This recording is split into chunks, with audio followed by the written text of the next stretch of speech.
The following program was provided by an independent producer solely responsible for its content. The opinions expressed do not necessarily represent the views of this station, its staff, board of directors, or underwriters.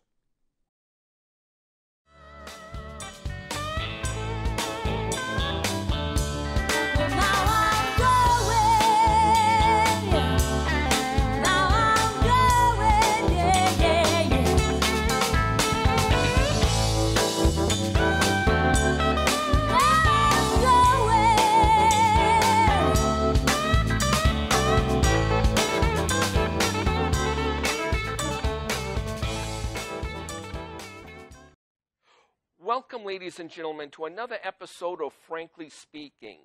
Today, I'm still moving in the genre of my show, which is potpourri. I know my first 6 or 7 shows of Frankly Speaking were like of a Christian biblical type of background, but now I've gotten into a little bit about politics, my past 2 shows, and today I'm getting into the exciting world of entertainment.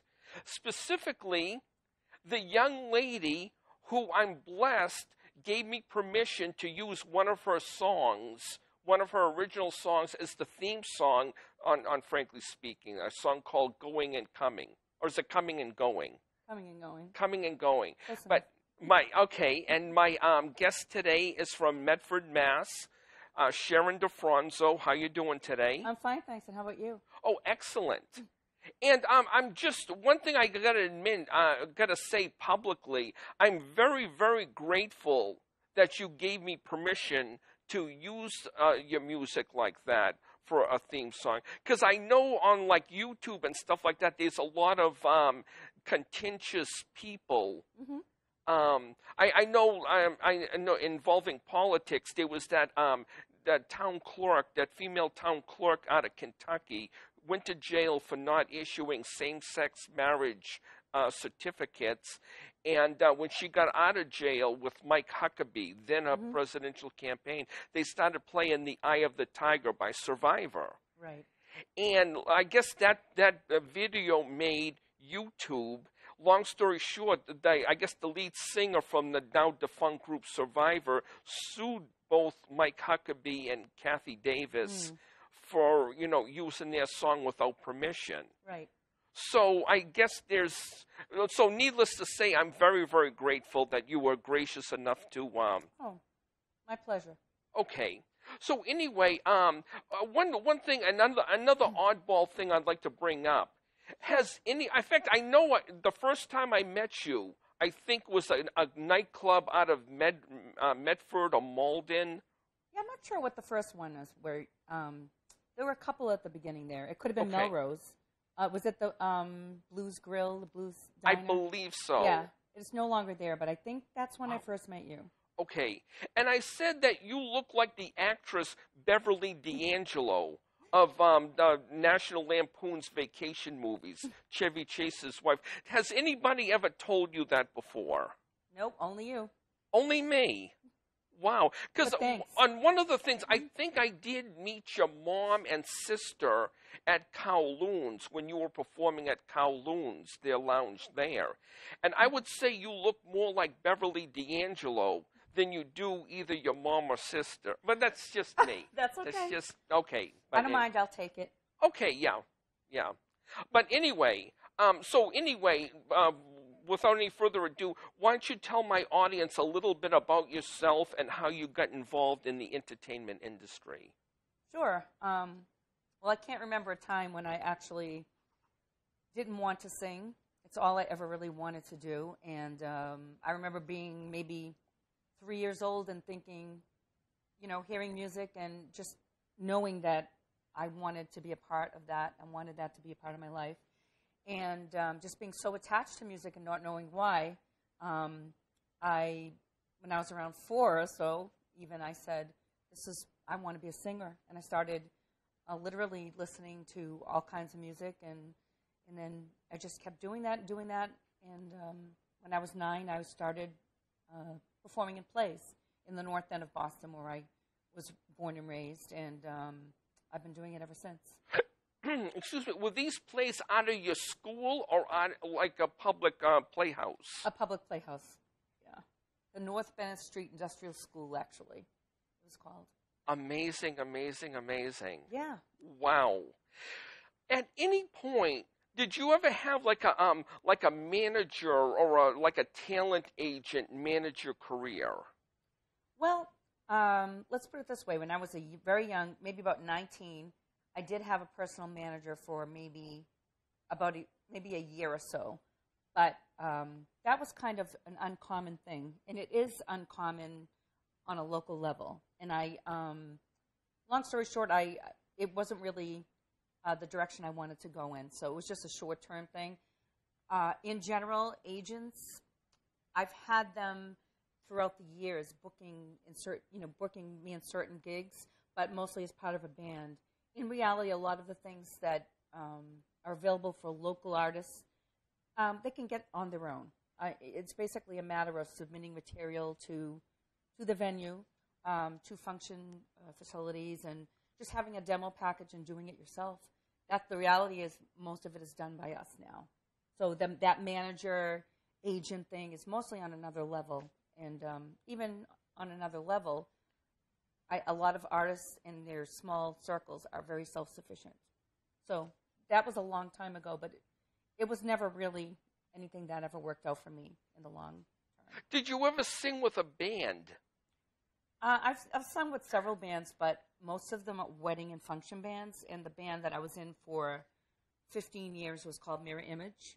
It was a band that we were very busy, especially in the 90s. We were doing maybe 2, 3, 4 weddings a weekend sometimes, all over New England, and that was really a fun situation. And I grew a lot as a singer during those years because I had to be on all the time, and it just strengthened my voice and taught me how to use it without losing it. And I really needed to learn that quickly when we started becoming very busy.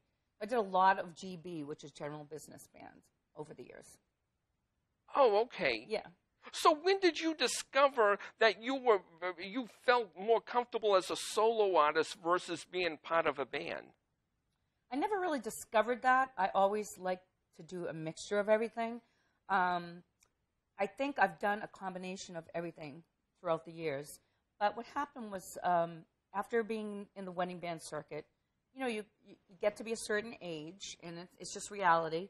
And basically, it just kind of evolves that you're a little bit beyond the age that, couples want to see, as their wedding singer, and bands hire younger women. And this is just, I'm being truthful.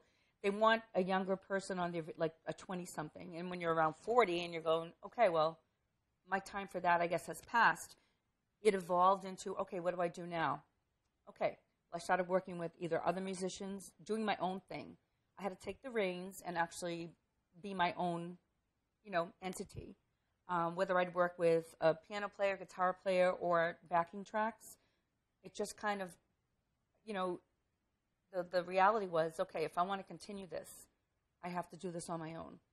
And so, okay, I might be too mature for those types of situations, but now I'm going to evolve into something else, and it's called, I had to recreate myself. I had to evolve and learn how to be a different type of artist, just kind of going with the times. And I never intended to stop singing no matter what, so I had to figure out a way, and I did.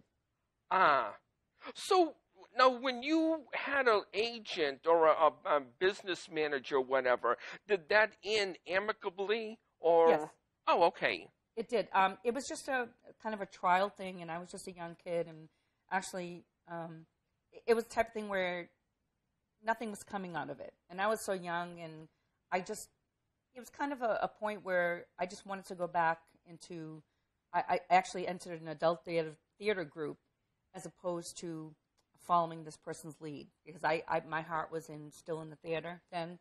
And it was not a big formal thing. It was kind of a trial 1 year thing, but it was nothing that ended. And I believe he has passed on, but it was the kind of thing where I think he was almost just dabbling in it anyway. He wasn't high-profile person. Oh, okay. Yeah, and I was young. I was just learning what was what then. So dealing with like restaurant managers, bar managers, Right. and maybe intoxicated customers here Oh, yeah. and there, did you Oh, yeah. did you ever wind up like in a court thing or police thing? Or I mean, it's probably the nature of the business, I would assume, once in a while, even though there's bouncers there, but there's Thank goodness I never ended up in a court or a police thing. I think the nature of most of the places that I've worked at for the majority of my career have been places where, well, I can't say it wouldn't happen because anything can happen anywhere, but a lot of them, the function facilities, they were weddings and very nice events where that it wouldn't get that far anyway because I was protected being in a band. But even alone, I know how to take care of myself. I know how to stay clear of that. And if I ever have a problem, I'd go to a manager and point it out. You live and you learn this business. You have to always take the high road, and you have to always keep your eyes and ears open. And if you see trouble, stay clear of it. Don't get involved in it. okay. So I've developed good instincts over the years. And the bars and the restaurants that hired you Yeah. paid you what they were supposed to pay you. Yes, they do. I still continue to do that every week. Not as many more restaurant venues and small functions. Oh yes, everybody's pretty good that way. And I usually develop relationships and rapport with people. I have found I'm drawn to people that are good natured, and if I feel that isn't the case, I kind of back away. I kind of pick and choose my battles now and where I'm going to be. And I've learned over the years that it's very important to work with people that you're comfortable with, and that respect you and admire what you do. And I give them the same credit back and admire them for what they do, because it's a tough business. And I always believe in that mutual respect and admiration thing. Very, very important part of my life. One fascinating story of a young lady who went into the entertainment industry, Madonna. I don't know if you must have heard this story once or twice. A young lady graduated from high school in the Detroit area, takes a Greyhound bus with like $1,000 worth of traveler's checks to New York City, and the rest, as they say, is history. Right. Did you ever fantasize when you graduated from high school either going to New York City or L.A. for fame and fortune? Or are you just content in the Boston area? It's funny. I always dreamed of being famous, but I think I was always too rooted in family and home to actually just leave. I'm very attached to the people in my life, and I guess I didn't have that grit, and maybe could have been the confidence. I'm not really sure. I was always a little bit too timid to do that. Although I dreamed about it, and I auditioned for Star Search and all those shows. Okay. I always did things like that. But I never packed a bag and just left. It just wasn't in me. It wasn't I wasn't the type that could live from moment to moment, or I always had to be organized and know what was coming. And I was a little underneath, maybe too shy and maybe not assertive enough. Is the arts and entertainment situation in Boston good enough to make a good living out of? Like Dropkick Murphys, they're a Boston-based band. Right. So, but they travel the nation and the world, don't they? I believe so. Oh, okay. So that's okay. But just in the Boston area, you could still probably make a fairly good living in the entertainment industry. And yes, I think most people, I think, I wouldn't say most, but a good deal of the people in the business have another day thing, and music. Sometimes, I think a lot of times, is a side gig for them, even though their hearts may be 100% involved in music, and as much as they wish that it was their full-time thing, many have families and financial responsibilities, and they're unable to do that full-time. But there are some very successful musicians who have worked really hard over the years, know how to get the gigs, know how to maintain them, know how to promote themselves, market themselves, and also then perform beautifully as well, or they hire people that can actually work with them. And it's just, and you have to move with the times. If you don't change with the times and keep up, then you're not going to keep working. You have to really learn how to change and adapt to what's going on in the business. Look and see what's going on around you. Use social media. Just try to network with people and keep things, in a pleasant, always keep things on a good note, and try to not to burn bridges. And it's a mixture of so many things, but yes, it can be done. It's hard to do, but there are people who have. No, you gave me one time a year or two ago. Well, the song, my theme song comes from that CD. From that you gave me of songs that you wrote with another individual. And did you ever try to either when you had a manager or by yourself try to promote one of those 12 or 13 songs, which I think they're all excellent? Thank you. Yeah, I've been to Nashville a few times actually, and left a lot of packages, and I remember walking into a publisher's office and just them saying, okay, you're here from Boston, and basically there's the pile, just put it on top. And that was my impression. Also, I think you're a dime a dozen. There's so many thousands and thousands of songwriters, for instance, that live in Nashville and actually are right there on the scene. I think you really have to. I think I'm more geared towards a little bit country with my writing. So those songs would belong maybe there, but you really have to be there. They really, I think they'd rather have you live and be one of them than come from Boston and just kind of market your songs that way. I think they have enough people within it. So I did try, and I sent a lot of things out to publishers, and I got some decent airplay over the years. And one song was published in Canada, the one that's called Corners, and I've had some, regional success with it, and I'm happy with that. Oh, okay. So, I'm just saying, you take a guy who's from your neck of the woods. He may live in California now. I don't know, Norman Greenbaum, Spirit in the Sky. Right. I mean, if you're going to have a one-hit wonder, that's a heck of a one-hit wonder to have. That's for sure. And he's making royalties because that was played in movies and all kinds of venues like that. Right. And I mean, if you had that one biggie, that one big one-hit wonder in your life, I mean, that would set you for life, basically. I know it's. I guess so. It's something that I don't really focus on. It's just like when I was younger, I used to focus on being. I used to dream about being at the Grammys. I used to have that recurring dream about accepting a Grammy Award. And I had it all the time. And then the realism is you get to a certain age and you educate yourself about the business and you're actually looking at what it really is and how hard.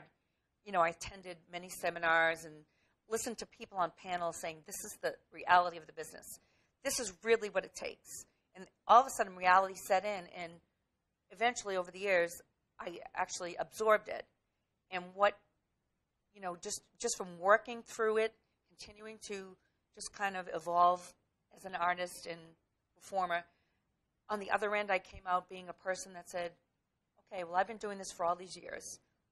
The fame thing, to me, isn't the same anymore. Success to me isn't the same anymore. It's being able to say, okay, I've been doing this since I was a kid, and I'm still here, and I'm still working, and I still have gigs after all this time. And success it had a different definition after a while.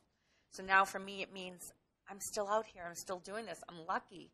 I'm privileged to be able to still sing a lot of the same songs I always sang, and basically perform and have a continued schedule. So I'm happy. Getting back to Madonna and what Yeah. she did back in the mid-'70s after Yep. she graduated high school. Now, what about Broadway tryouts? Those performers have to be paid well, especially when you pay like $150 a seat, and those places are packed.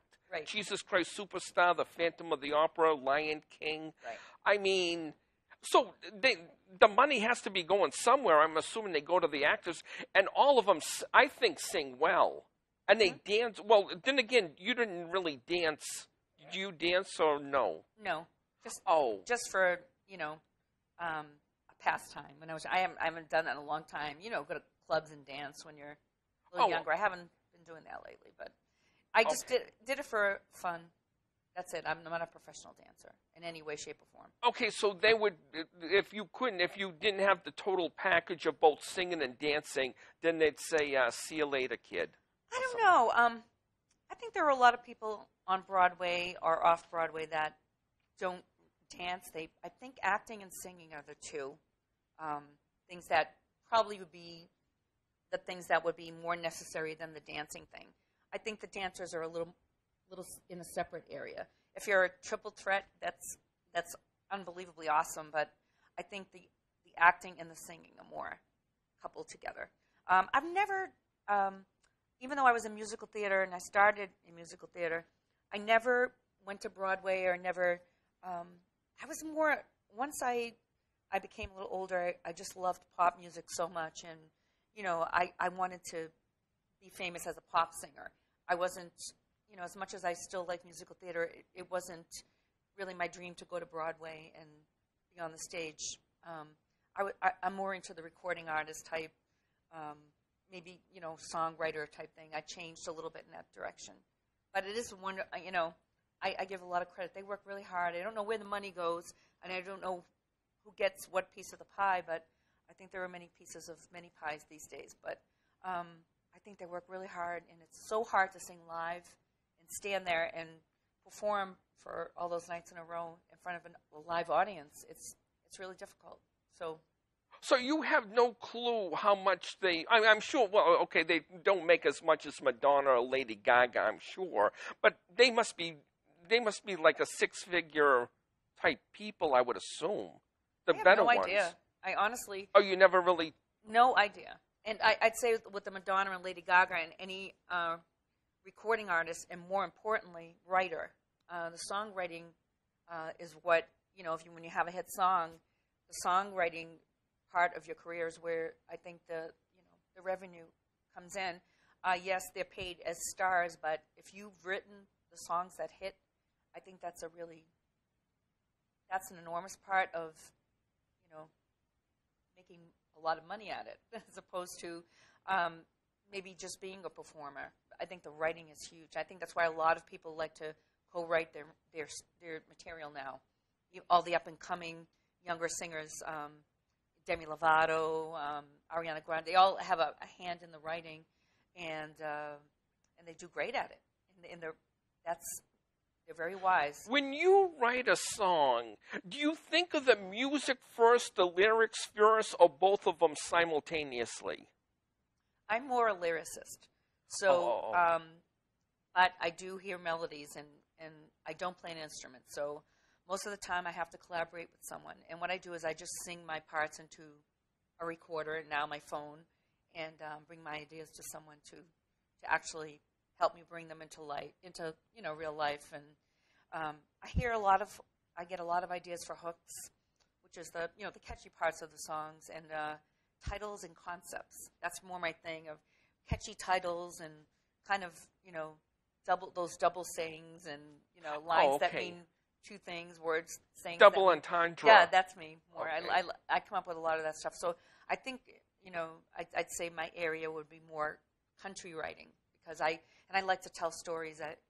I'm not really as much into today's pop. I'm more into the Carole King, Carpenters, Carly Simon, yesterday pop. That's more, although I love Christina Perri, there are artists today that, like her, that are amazing to me. They're great writers. So there's a lot of them, too. It's just different areas. Now, I recall several years ago, I don't know, time's flying, I'm not keeping track of it anymore, when you were on the revision of Community Optician Star of the Day, and I think, well, Dave Maynard has passed on, I think. Yes, recently, actually. Recently, okay. And, well, you were competing in there, and I guess it all depended on votes and stuff like that. So if you were competing against like a Hispanic or a Greek person, maybe they had like an extended family voting for them. But long story short, you didn't make the finals in that thing, I don't think. I did in that one. Oh, you did? Yeah, I made the finals, but I didn't win the end of the year. That's okay. The story behind that was when I was 15, I was on the original show. Oh, okay. And I met Dave Maynard. So later on, when the show was reinvented into community auditions again, I came in a second, I think, on the original one. I said, I'd love to go back and it's open to all ages. So I ended up back on there and basically winning, I guess, the stars, as they call it, that I didn't get when I was a kid. And it was just sort of a kind of a fun, entertaining, fulfilling thing for me to do, which was part of my childhood that really never got fulfilled. And in the end, the revised version, they had judges in front of me, but they did have an audience vote, so it was a combination of both. Oh, it was a combination of both. Yes, the original one, they used to have to write in and vote. And I had my family and friends doing that, Okay. I did that for you, I believe. Okay. Yeah, but that was when I was 15. I didn't know you then. When I had, okay, yeah. had to send them in by mail, but I lost to a group of several, like a choir. So they had like tons of people, like 10 times more the votes, but whatever, it was no big deal. But yeah. When the show came back, I said, you know what? I'm still alive. I might as well go. What the heck? Yeah. A couple people challenged me to it, and I said, all right, fine, no problem. Let's go have some fun. Okay, so we got I got a few more questions for Sharon DiFronzo here, but I've been just told by my producers we're less than a minute left to our break here, our halfway break. So hopefully you'll join us back when we take a pause for the cause here on Frankly Speaking. Thank you. Hi, everybody. My name is Paul Dacey from Love in Motion, which is a ministry to the country of Haiti from Monadnock Bible Conference. I want to give you an opportunity here to sponsor a child, to make a huge difference in a child's life in the country of Haiti. You can go to our website, www.loveinmotionhaiti.org, all one word, and get out more information on that. We are also looking for people to come alongside us to want to give generously towards what we're doing in the country. So again, you can go to that website and get more information on that as well. So God bless. Welcome, ladies and gentlemen, to the second half of Frankly Speaking with my guest today, Sharon DiFronzo, a local performer here out of Medford, Mass., the Boston area, and also the singer of my theme song. If anybody ever listened to my theme song before or after this show. Before we get into anything else, we were talking about your thing with community opticians and your performance there. Did you ever feel inspired to try out for American Idol or The Voice and try to get national exposure? That even if you lost to like an extended family type person who's Greek or Hispanic, at least the national talent agents or national managers could say, this lady can sing and she got ripped off. I want to contact her and maybe give her a contract or something like that. Well, let's see. First of all, I'm still open to maybe auditioning for The Voice, which is it's a show that has no age limits, whereas American Idol, I think, is 29, and I'm just a couple of years beyond that. Okay. But I would definitely, literally, if the mood struck me, and it has occurred to me, and people have asked me if I would do that, and it's not where my priorities are. I just kind of look at things realistically as far as what I do every day and my work as a vocalist, and I teach voice too. So it's kind of like my work every day as a singer and as well as a teacher and a writer. Just takes me different places every day and recording. I'm trying to finish the CD, my second one. And I think I'm just so focused on the realities of what I do as a day-to-day, week-to-week performer, and, you know, and all that goes along with it. And I don't focus as much on that as when I was like maybe my younger years. Oh my goodness, it was just getting on Star Search is so important. I came close like 3 times, and then I said, you know what? I'm not going to spend the money anymore on these outfits and, you know, recording demos and basically, oh, you're almost there. And then I gave up on that stuff. But now I wouldn't be opposed to it. You know, I might, you know. Well, I'm sure you're familiar with the young lady from England, Susan Boyle. Sure. Who went? Well, that name of that show was either England Got Talent or Britain's Got Talent. I don't know which one. But Simon Cowell was one of the judges on that show. Mm-hmm. And as soon as she walked up to the microphone, you could see the smirk on Simon Cowell's face that he's going to insult her, but give her the chance to make a fool out of herself first. Right, sure. But when she started singing, the rest, as they say, is history. Absolutely. And I'm just saying that you could go probably to the next level, or have the opportunity to go to the next level like that, on that type of opportunity. I think with the Susan Boyle thing, she has an amazing, tremendous voice. But I think part of that, and part of what they look for on these some of these shows, especially America's Got Talent, and that they look for the shock factor, and that is if they see someone who totally shocks them as far as what comes out of their mouth, that's part of what makes these people go to the next level. Whereas if it's a more predictable situation, this is in my opinion, of a person that walks on that actually looks like they're going to sound great, and they do. It's not as much of a ratings, extravaganza as like your Susan Boyle thing where it's like it was like totally was, you're kidding me, right? And that, I think that was part of everything that propelled her to, even though she has the voice of an angel, but I think it's that whole thing, the whole package of that and all that, the surprise that went along with it was what kind of was the thing that helped, get her to that next level too. I would hope that they would also, do that for other people too. But I think she had a lot of success, more so than most people who have great voices that end up on those shows. Incredible. Yeah. Incredible. Yep. Okay, so getting back to the CD that you gave me, yeah, which one of them has my theme song, my show's theme song on, all of those songs, like the 12 or 13 songs on that thing, are very romantic oriented, like a Karen Carpenter Air Supply type thing. Were you influenced by those groups as a young girl growing up? Sure. I really, oh goodness. Do you consider yourself a consummate romantic? Like a female Barry Manilow? No. Oh, no. Oh. I think my song is a little more, I think they're tinged with a little bit of more anger and bitterness. I think I'm like more the tortured romantic.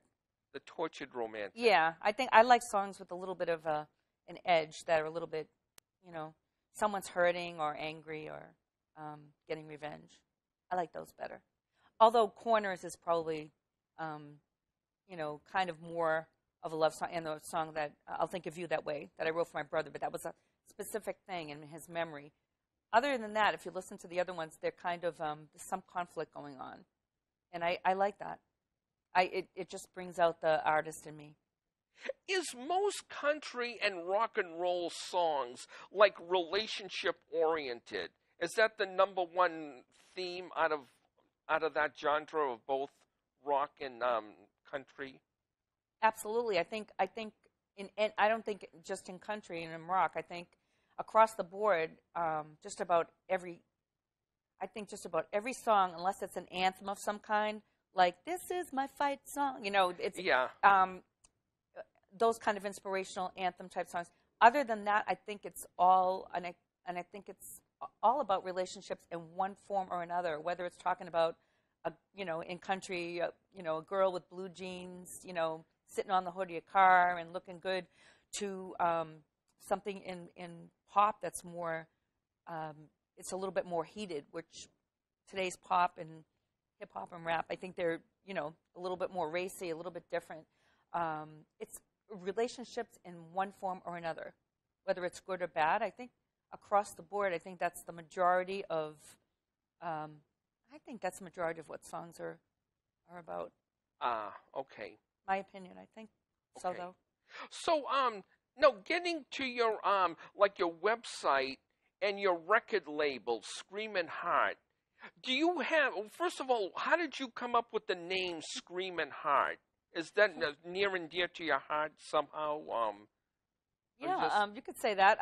I was in my car one day, and I had recorded, my CD was almost done, my first, the one that we've been talking about. Okay. And let me put it this way. I'm a very emotional person, a very passionate person. I take everything to heart. Unfortunately, I wish I wasn't that way, but I follow my heart in life. And I don't know what, I was trying to think of a record label name because I wanted to, make it a nice little business and just kind of make it professional when I was done recording it. And I said, man, why don't I just establish a record label? And one day I was driving down the road, and I don't even know it was on the radio, but I said, you got a screaming heart. That's what your problem is. You got a screaming heart. And all of a sudden, I just went, oh, my God. That's the name, Screamin' Heart Records. And it stuck. That was it. I knew it was perfect for me because it explains who I am. It really does. Mm-hmm. Yeah. So but you never had a song itself titled Screamin' Heart. Not yet. You never felt inspired yet to. Never know. Yet. Never know. Not yet. Okay. Yeah. Is the record studio in your house where you live, or is somewhere else in Medford? It has been in various places, actually. I've recorded in many studios.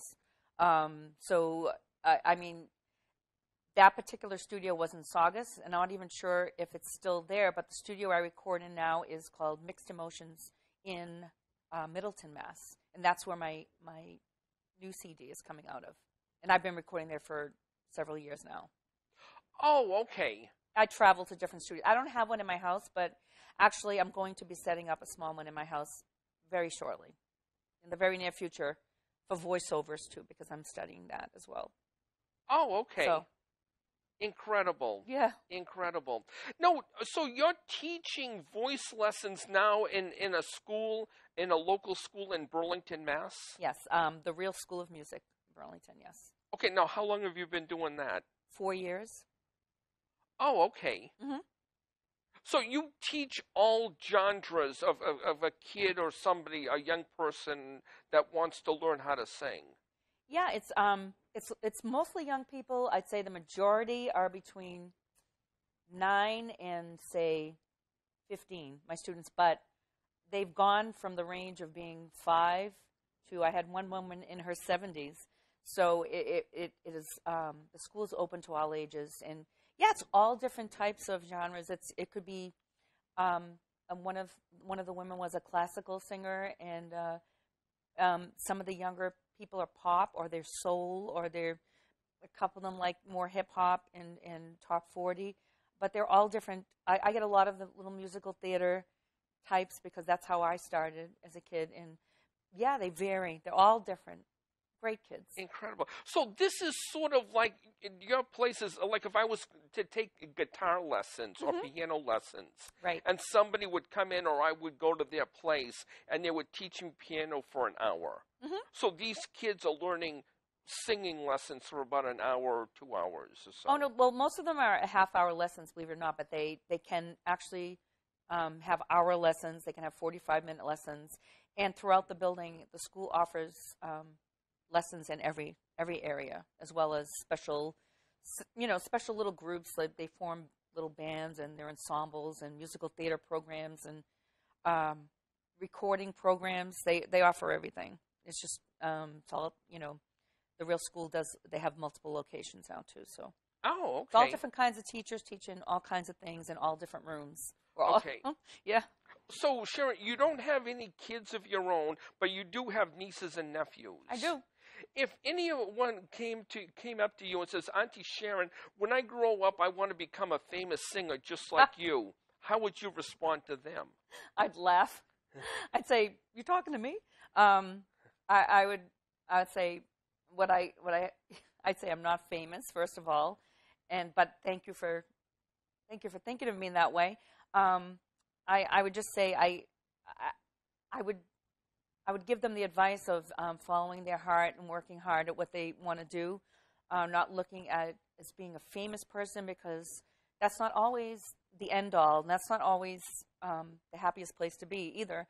I would say just fulfill yourself and just work as hard as you can at what you love and make it the best you can. And I think that's the advice I would give any young person in any field. I totally am the last person to think of myself as anywhere near famous, but I'm proud of being able to say I'm still doing what I do after so long. It'll be 50 years this year that I've been on stage. So, wow. Crazy. Wow. If you could if it was available to turn back the hands of time, is there anything, and you could turn back to like when you were like 17, 18, just about to graduate high school, is there anything you would do different that from what you know now that you would do if you could be 18 years old again? Yeah, I think I'd be a lot. I think I'd be a lot more aggressive, not in a bad way, as far as saying what, taking care of myself and protecting myself as far as not being walked on. Because I've always been kind of a timid spirit, a softer soul, and that you can really get kind of taken advantage of in ways that actually you don't speak your mind. And I think I would start speaking my mind at a much younger age. It took me very many years to say, I don't really like that. I think it should be this way. I think I would learn, I don't know how I would do that, but if I could do it again, I'd speak up a little bit more and just kind of try to not be I could never be a diva, but just kind of speak my mind more and make my wishes known more instead of holding it all in. And then just getting upset and, holding everything into myself. I think it's important to stand your ground and have confidence. And it took me a long time to build that. Some people are given it a lot of that from an early age. I see that in my students, which is wonderful. It took me a long time to get it, and I had to build it myself. And I think you have to really, really look out for yourself and just kind of be, grounded. And I always was grounded. I think I would love to have been a little bit more confident. And kind of been a little bit more take charge attitude. But, can't go back. Maybe next life. Well, yeah. Unless you get reincarnated to a squirrel or something. I'm going to be a bird. Oh, you're going to be a bird. Mm-hmm. Okay. So, but you foresee yourself, barring anything health-wise, God forbid anything health-wise happens, but if you could stay healthy for the rest of your days, you foresee yourself doing exactly what you're doing now, I would think. It seems like you're very happy and content, and that's where... I absolutely don't think I could ever stop singing. I think I'd rather stop breathing. And that's really, frankly speaking, pardon, but I honestly don't think I could really be a complete person without it. I think I would always do it. I absolutely intend to do more writing as I get older, and maybe when my voice isn't as strong. But for now, I absolutely will continue doing what I do. It might might evolve more. It probably will. I can't see myself dragging equipment around forever, because I still do that. But as long as God is giving me the things that He's given me and the resilience to keep up with it all, I will I will absolutely do it till my last So days. if, hypothetically speaking, let's say most of the bars and restaurants that you deal with, the managers there saying, "Well, you're a great singer, Sharon, but I think we want to go in another direction here." Something like that. Do you foresee yourself even like singing like more in showers, your car, and do you sing karaoke bars for No. free? Oh no, you never No. do karaoke. I have friends that do it, and I sometimes I drop by for fun, but more to say hello and just kick back and kind of just watch the show and enjoy it for entertainment. But I think I'd always sing, but I don't think I think the day I stop singing, I probably won't be singing even in the shower because I probably won't be on earth. Yeah, you'll be with Jesus. Yeah, Singing I hope in his so. choir. Okay. That's right. But as far as the shower and all that stuff, I don't know. I don't think I ever really even did that. Maybe just to warm up, but I don't know. I'll always have a song somewhere in my heart. So. Okay. Okay, getting back to some possible genres for you. You have a song on the CD that you gave me this time last year. Yeah. Starts off, I think the first word, line or two, is it's snowing out and the snow is filling out the window pane. The snow is falling, creeping up the window panes. Yep. Okay. Now, that song could qualify in this day and time as a Christmas song. Sure. Okay. Absolutely, I agree. But you never really pursued that as a Christmas song genre. Not really. But it's funny. It's still getting airplay in New Zealand. It's been the publisher that published Corners, and God rest his soul, he has passed away. But he distributed also this time last year just to various. I mean, it was on a compilation CD, nothing really major, but it made its way to different countries, and it's still getting airplay on a New Zealand station with, on the same playlist as like the Mavericks and Barbara Mandrell and all these other names. It's like I look at they send me the playlist. I'm like, I don't mind being Kathy Mattea. It's like, and Sharon DiFronzo. I'm like, what? But it's really kind of funny because they mix it all up. And it's just it's a funny thing. But yes, it can be. And it's a different type of way of how some of these artists like keep themselves famous. Mm-hmm. Like Bing Crosby, he was a crooner. God, he was a crooner before you or I were born, sure. I think. Yeah. And what is he most famous for? I'm Dreaming of a White Christmas. Interesting, right? Yeah. I know. And well, then he did another compilation with another guy in rock and roll heaven, David Bowie, of the Little Drummer Boy. I remember. So, and then we got that great group out of the 80s, along with Survivor. They were called Wham. Yeah. And when they're passed on like 30, 35 years from now, they'll probably be best known for Last Christmas versus Wake Me Up Before You Go. Maybe. That could be. I am a big George Michael fan, so. Oh, you are? Yeah. And, I think he's an amazing talent. I miss him, actually. Yeah. And I think he might be out there somehow, but I love all that stuff. I think you're right as far as I know what you're trying to say about the holiday. I think it's. And then it goes from the day after Thanksgiving to the Christmas Day. So it's only a month that like some stations really play it like 24/7, and then they put it in a vault for 11 more months. Right. Well, I think it's starting earlier and earlier now. I know, and I'm shopping sometimes before even Thanksgiving. I think after Halloween, I swear it could be November 1st. I think I'm not even kidding. I know I'm not going crazy because every year I'm thinking, okay, wait. What day is this? We just put the Veterans Day, sometime, yeah. The Halloween stuff is still in the stores, and the Thanksgiving stuff isn't all out yet, and they're playing. No, I think they're moving that earlier and earlier every year. So maybe I should consider that.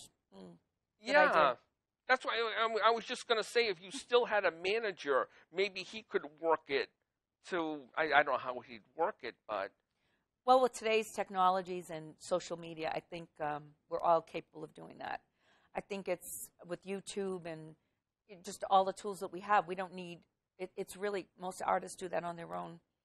They're unless they're at as I said, a higher level, a national level. Then they have a circle of people, a group of people that helps them with all that. But I think unknown artists such as myself, I think we all do our own thing.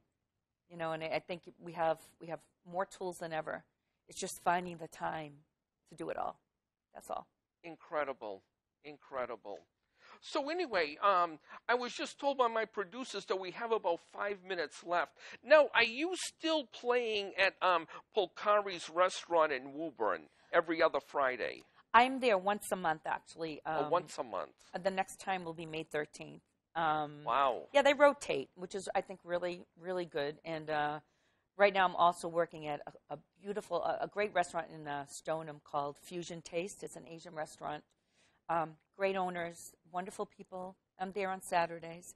So, but I things come and go. And I just, Polcari's, I've been working for that particular organization, Polcari's Regina's, for many years. And I've known them for a long time, and they're good people, and I feel like family when I'm there.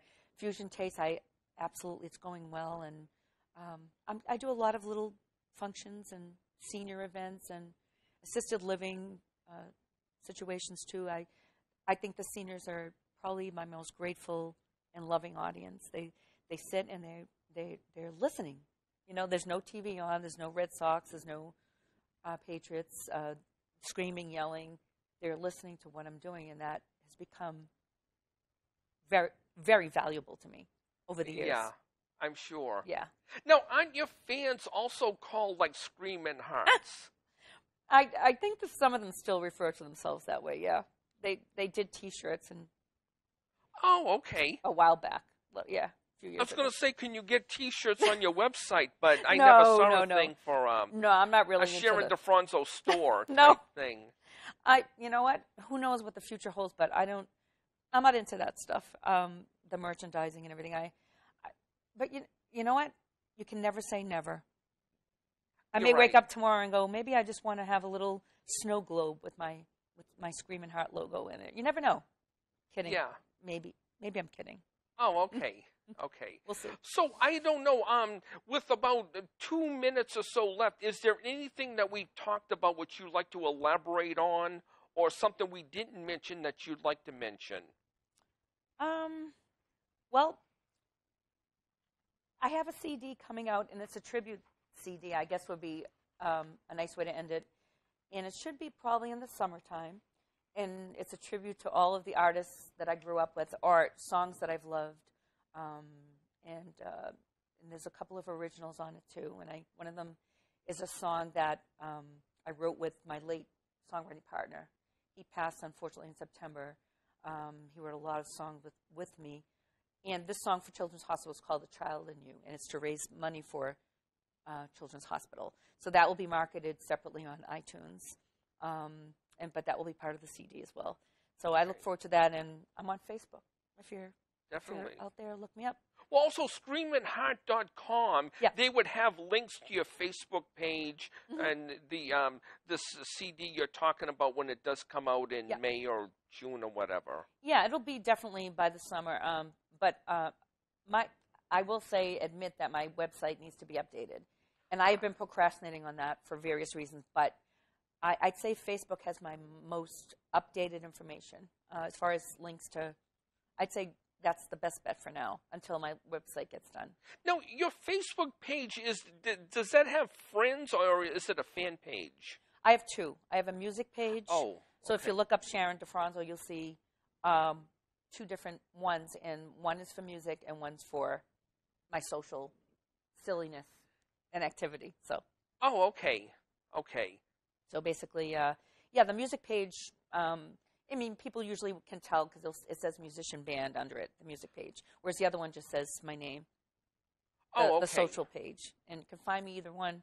I'd love to have you. Oh, excellent, excellent. So I hope this show, I can't think of anything else that we haven't covered. Well, thank you also for having me. Yeah, thank you for coming down. It's a long walk here from Medford, Massachusetts, I'm sure. Yeah, my legs are tired, but Wow, I'll get okay. over it. Okay. So hopefully, ladies and gentlemen, you'll join us next time on an episode of Frankly Speaking. Thank you very much. Take care and God bless.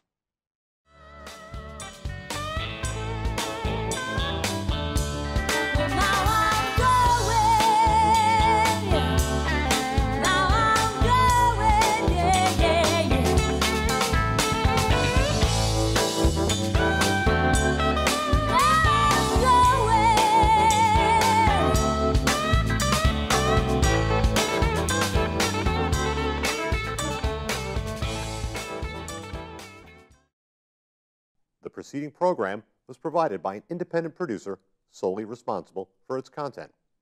The opinions expressed do not necessarily represent the views of this station, its staff, board of directors, or underwriters.